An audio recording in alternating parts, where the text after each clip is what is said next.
अनि विद्यार्थीहरूलाई चाहिँ पढ्ने मात्रै होइन, श्रम गर्नुपर्छ, माटोसँग भिज्नुपर्छ भन्ने हाम्रो मेयर साहबको जुन मुख्य ध्येय छ त्यसलाई नै साकार पार्नको लागि हामीले पनि थोरै भए पनि सहभागिता जनाउन त यो हाम्रो धरती हो र हामीले जुनसुकै ठाउँमा विद्यार्थीहरू गए पनि रहे पनि श्रम चाहिँ कस्तो हुन्छ उनीहरूले चाहिँ प्रत्यक्ष रूपमा देखुन्, अनुभव गरून् र त्यो कुरालाई चाहिँ सेयर गरून् भन्ने उद्देश्यले हामीले पनि सहभागिता जनाउने जुन मेयर साहबले अवसर दिनुभयो यसको लागि उहाँलाई धेरै धेरै धन्यवाद छ र हाम्रा भाइ बहिनी शिक्षक स्टाफ विद्यार्थीहरूलाई पनि यस पुनित कार्यमा सहभागी भएर यो श्रम संस्कृतिलाई यहाँ मात्रै आज मात्रै नभएर जीवनमा लागू गर्नेछन् भन्ने मैले आशा लिएको छु।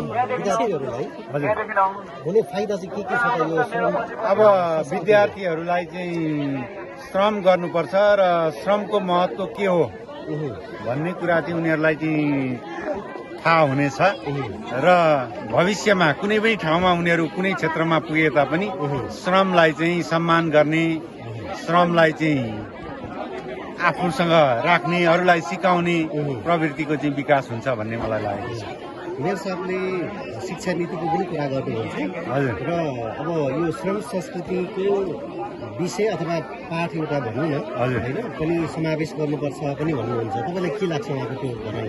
होइन, यो चाहिँ हामी बसी खाने अथवा विदेशबाट रेमिटेन्स ल्याएर खाने प्रवृत्ति बढेको छ। हाम्रा जमिन जग्गाहरू सबै बाँझा रहेका छन्, हाम्रो उत्पादन छैन। त्यसैले हाम्रो आफ्नै ठाउँमा आफैले श्रम गरेर उत्पादन गरेको कुराहरू चाहिँ मिठो हुन्छ, खानुपर्छ, उपयुक्त हुन्छ, स्वास्थ्यको लागि पनि उपयुक्त हुन्छ, शारीरिक श्रमले शरीरलाई पनि राम्रो बनाउँछ। त्यसैले गर्दा नगरपालिकाले आफ्नो नीतिमा शिक्षा नीति बनाउँदा पनि यसलाई चाहिँ विशेष प्राथमिकता दिएर बनाएर लागू गर्न सके चाहिँ हाम्रो लागि होइन अरू देशकै लागि पनि उदाहरणीय हुन्छ भन्ने मलाई लाग्छ। खुसी लाग्यो सर। ल ल धन्यवाद।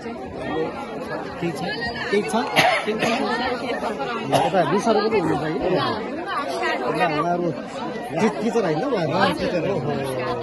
उहाँ चाहिँ अब तपाईँको चकबस्त्रसँग पहिले खेल्नुहुन्थ्यो, अहिले प्रविधि छ होइन मैत्री अझ ढुङ्गा पुग्दै हुनुहुन्छ। हजुर, आज हामी हाम्रो नगरपिताको कार्यमा सहकार्य गर्नको लागि हामी सम्पूर्ण विद्यार्थी भाइ बहिनी हामी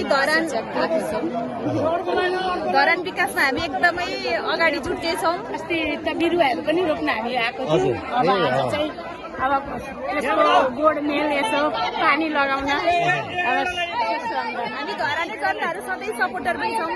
त्यसैले हामी सधैँ नै सहयोग गर्ने नै छौँ। धन्यवाद।